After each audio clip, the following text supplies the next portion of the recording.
My girlfriend suddenly announced, "I think we need a break." This was right before my birthday, so I said, "Perfect timing, since you're headed to Miami to party." While she was away, her best friend admitted she'd always had feelings for me. When my ex came back, she found us together.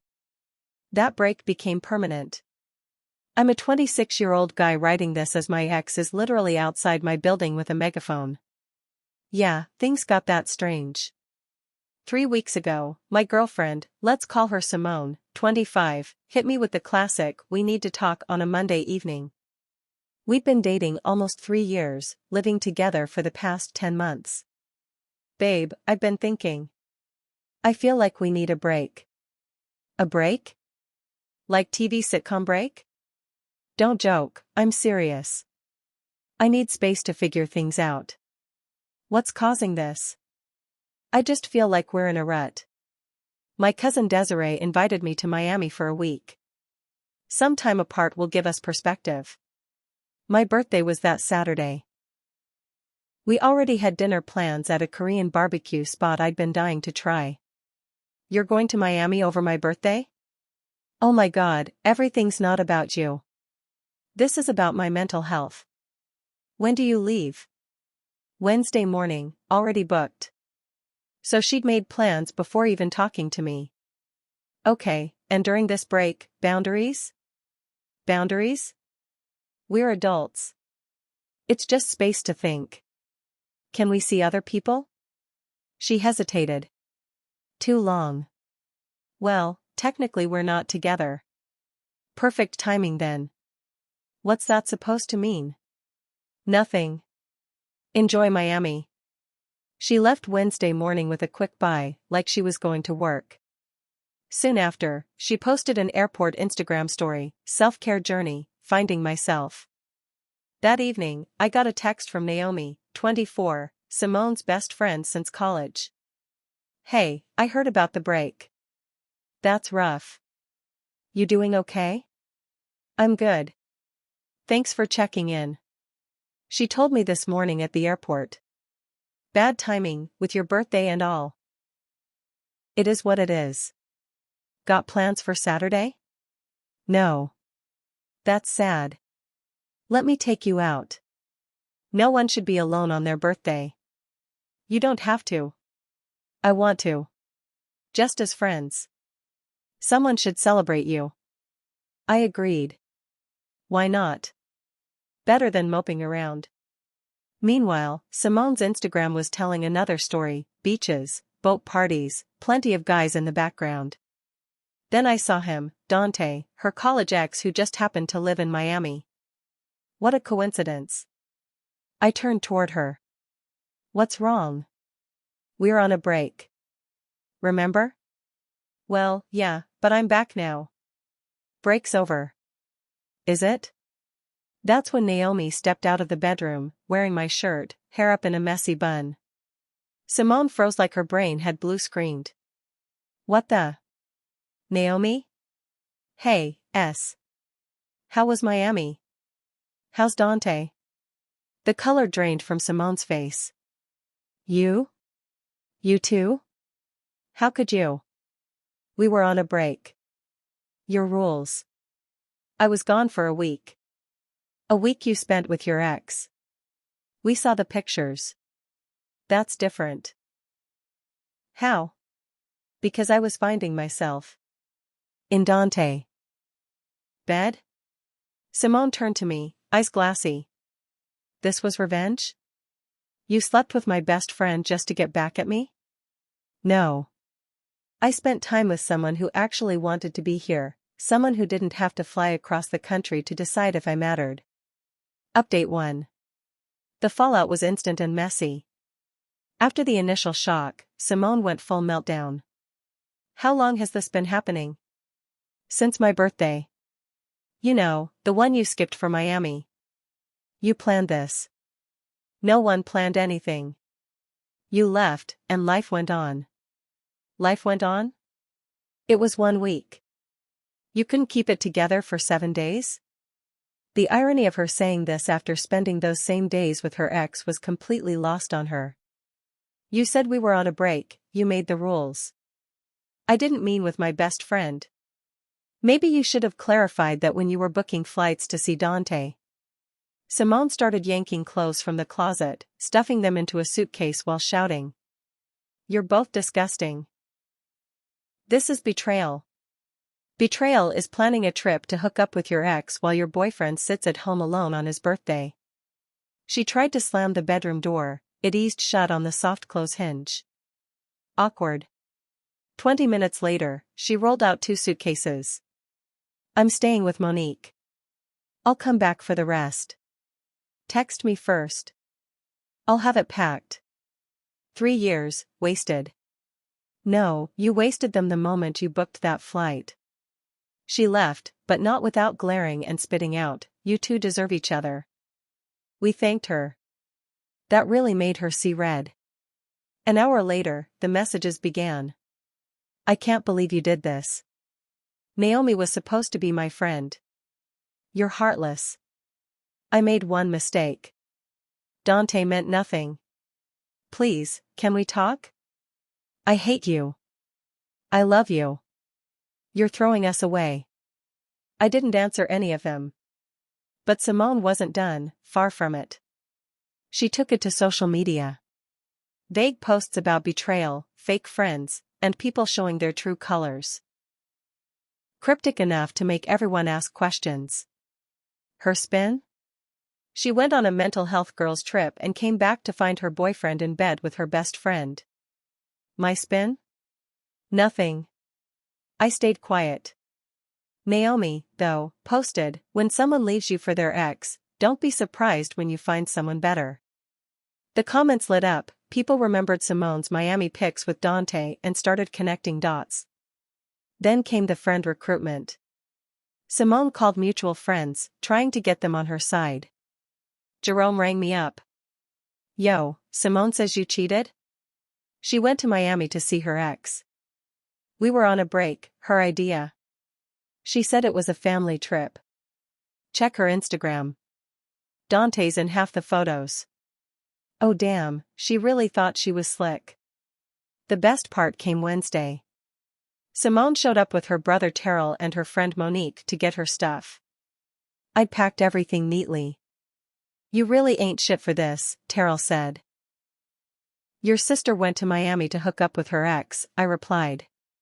It was a girls' trip. Sure, Dante just happened to be in every shot. On the yacht. With his arm around her. Stop talking to me, you backstabber. They loaded boxes, but Simone kept trying to grab my things, the coffee maker, gift from my mom, the air fryer, I bought it before we met, even my PlayStation. That's mine. I use it too. Used. Past tense. Let her take something, Terrell said. She took a week in Miami with her ex, that's enough, I answered. As they left, Simone turned back. I hope you know you ruined everything. No, you ruined everything.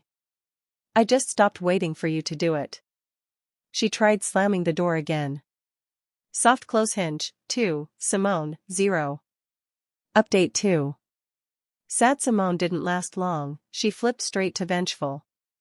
2 weeks ago, she started trying to win me back while also trying to wreck my life. Make it make sense. First, the love bombing. Flowers at my job. The card, I'm sorry. Please forgive me. Your CC. Her old pet name for me, which I always hated. She had my favorite meals sent to my place 3 nights in a row. She even arranged a singing telegram, yes, a singing telegram. Guy shows up at 8 p.m. belting I Want It That Way because it was playing the night we first met. My neighbors were not thrilled. When that didn't work, she changed strategy. She called my mother. My mother. Of course she did, I muttered when Mom told me. She says you're having some kind of breakdown, Mom said. I'm seeing someone who actually wants to be with me. If that's a breakdown, I'm fine with it. She told me it was one little mistake and you're being unforgiving. She conveniently left out the part where she flew to another state to meet up with her ex. Oh, well, she didn't mention that. In that case, good riddance. Thanks, Mom. Then she tried to hit me where I work. She called my job claiming I was mentally unstable and creating a hostile work environment. My boss, Carl, pulled me aside. Hey, we got a strange call about you. My ex? Yeah, she said you're dating a coworker and making everyone uncomfortable. I don't date anyone here. That's what I figured. We're ignoring it, but you might want to keep a record. She went after Naomi, too, called her office saying she was in an inappropriate relationship that hurt the company's image. Naomi's boss laughed and hung up. But the real circus came last weekend. Saturday morning, 7 a.m., someone's pounding on my door. I open it, there's Simone and Dante. What the? We need to talk. All of us. It's 7 in the morning. Bro, just hear her out, Dante said. I stared at him.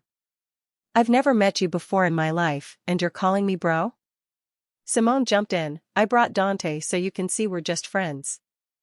Dante looked like he'd rather be anywhere else. Naomi stepped out behind me. Then why is he here at 7 a.m.? Naomi asked. To prove there's nothing between us. You flew to Miami to prove that? I said. Look, man, Dante cut in, she said if I came here, she'd stop calling me. What? That's not, Simone started. Dante, stop talking, she snapped. He shook his head. I'm just trying to get her to leave me alone. She's been blowing up my phone since Miami. We didn't even hook up, she wanted to, but I'm seeing someone now. She only took those pictures to make you jealous. Simone's face went pale. So you flew to Miami, skipped my birthday, pretended to hook up with your ex, just to get a reaction? It wasn't like that. I was confused. I'm done. Simone, stop calling me. Dante left, muttering. Simone started crying. See? It meant nothing. You're ending a 3-year relationship for nothing? I ended it? You left. You literally got on a plane and left. Then came the bargaining. We can fix this. Couples therapy. We're not a couple. We could be again. I'll forgive you for Naomi. The audacity, I said. You'll forgive me? Yes. I understand you were hurt. I forgive you. Naomi laughed, out loud. This isn't funny. Simone snapped. It's a little funny, Naomi said. You're standing here at 7 a.m. with the ex you fake cheated with, offering to forgive us for getting together, when you dumped him. Simone exploded, yelling about betrayal, loyalty, friendship. Neighbors started peeking out. You need to leave, I said. This isn't over. It's been over since you booked that flight. She stormed off, yelling, you'll regret this. I didn't. Final update. Remember when I said Simone was outside with a megaphone? That happened yesterday. I'm working from home when I hear muffled shouting outside. Look out the window, there she is, holding an actual megaphone and a sign that says cheaters live here. I called the cops and filmed the whole thing while I waited. Simone on the megaphone. Attention, everyone. The man in 4B seduced his girlfriend's best friend. My neighbor, Miss Patterson, yelled back, you mean the girlfriend who went to Miami with her ex? That's not the point. Simone barked. Another neighbor, didn't you leave him? Simone, we were on a break. Someone else, like Ross and Rachel? This isn't a TV show. Then why do you have a megaphone? Cops showed up. She claimed it was free speech. They told her it was disturbing the peace. She got a warning and had to go. Here's where karma landed the knockout. Simone's job, she was a social media manager for a boutique agency. Someone, not me, seriously, sent them the video of her with the megaphone, her Miami posts, and screenshots of her admitting the jealousy plan. They fired her. Apparently, public harassment with a megaphone isn't on brand. She texted me from Monique's phone, I lost my job because of you. I didn't answer, but Naomi did. You lost your job because you brought a megaphone to our building. Then the real hit. Dante's girlfriend reached out to Naomi on Instagram. Turns out, she's a lawyer and not thrilled about Simone's harassment or fake hookup stunt. She sent Simone a cease and desist letter, professional, binding, and very clear, stop contacting Dante or face legal action. The girlfriend also went public. She posted proof Simone had been messaging Dante for months before Miami. He kept turning her down. She booked the trip just to try and win him back. He only spent time with her to be polite to his cousin. There was no hookup, just carefully staged photos. Screenshots showed Simone's desperate texts and his repeated "I have a girlfriend" replies. She even told him, "I don't care, what we had was special." Humiliating. From what I've heard, Simone moved back in with her parents out of state. She's off social media, taking a break, hiding from the fallout. She's still telling people I ruined her life while job hunting and explaining why she got fired. Meanwhile, Naomi and I are great. Taking it slow, despite the dramatic start. We just had our 2-month anniversary, if you count from my birthday, and finally went to that Korean barbecue place I'd wanted to try. No drama. No phone checking. Just us. Friends are supportive, even Terrell reached out to apologize. My bad for taking her side. Didn't know about the Dante thing. All good, I said. But yeah, the Megaphone was next level. Mom's making her go to therapy, he told me. Good. She needs it. Lessons learned.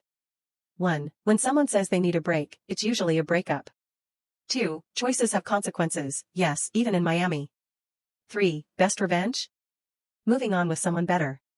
4. Megaphones never help. 5. Soft close hinges ruin dramatic exits. And Simone, if you're reading this, your birthday's coming up. Hope no one you're with decides they need space to find themselves with an ex. And if they do, maybe skip the fake hookup plan. Just move on. That's all. Drama over. Life's good.